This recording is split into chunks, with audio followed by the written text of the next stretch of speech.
আমরা একসাথে বাইরে হ্যাঁ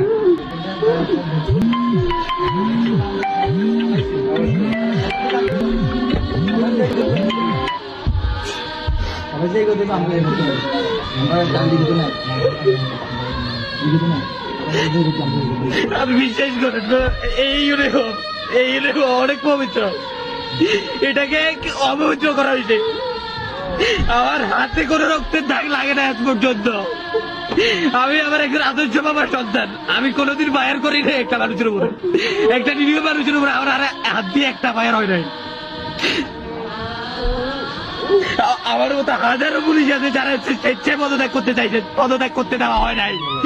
বলে যাচ্ছে আজকে এটা, আজকে দেশের পতন হওয়ার পরে আজকে আমাদেরকে ছাড়তেছে, যেটা আমাদের দেশ পতন হয়ে গেছে।